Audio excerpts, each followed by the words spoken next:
So if you've been having trouble making money in Arena Breakout Infinite, there's one really easy way to make a ton of Koen without having to do anything at all, and this was recently changed with Season 2, potentially allowing you to make even more from this.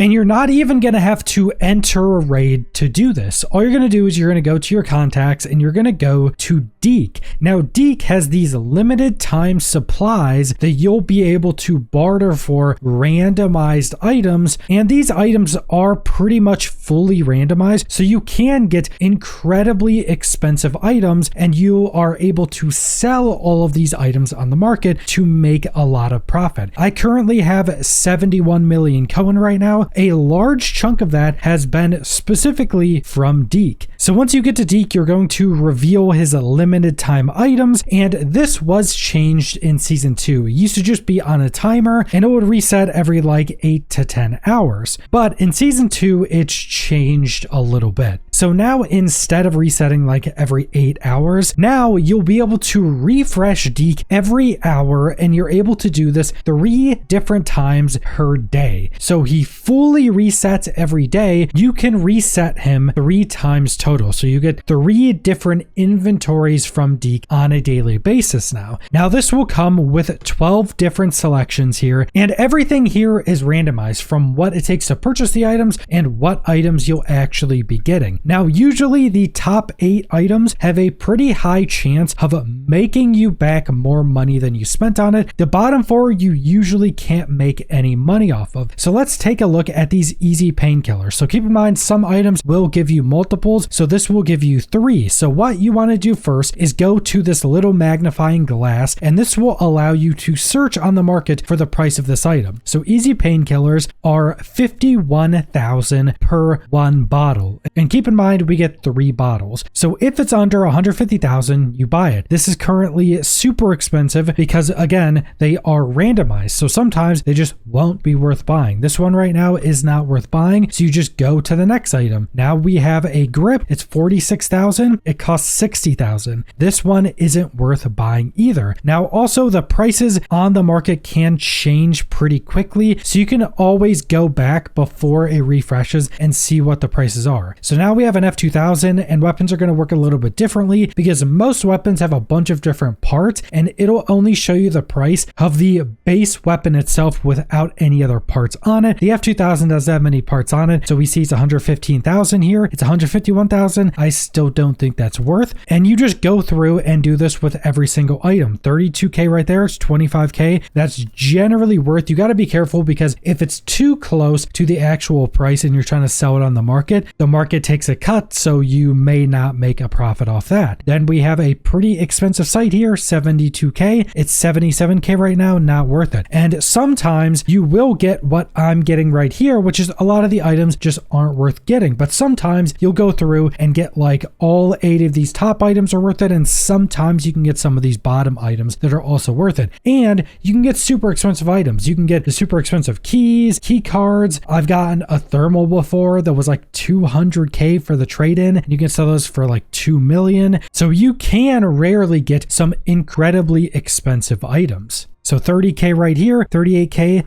not worth. Armors in the top 8 are usually worth, so this one seems to be worth. And you don't always have to sell the things you're actually buying. So say if you're buying armor and it's closer to the actual price, you can just buy it and use it and save yourself some money on items you're actually going to be buying. So again, both these items were generally pretty worth. Usually things like helmets and armor are much more worth. And also keep in mind, after you look at the price, if you have anything in your stash, it won't show you the full price. So I already have this item here that's 26,000, so it won't show me the full price, but this bag is actually still worth from that. And you just keep going through, look at all 12 of the items, and then once you're done, you'll go put everything on the market and you'll generally be making a good amount of Koen. And keep in mind, with how Deke has been changed, after you go and reveal these items, it'll start a timer specifically for you where you can refresh in an hour. So keep your eye on that and make sure to get your 3 full inventories per day. This can make you a ridiculous amount of Koen. And one of the best parts about making a lot of Koen with this method is even if you're not playing a lot of Arena Breakout, let's say you can't play a bunch of Arena Breakout for that day, you can still go in, take a couple minutes, go through Deke's inventory, and then log off. And if you keep up with Deke's inventory, even days you're not playing, you'll quickly just be building up a ton of Koen. But that's all I want to go over, so thanks for watching.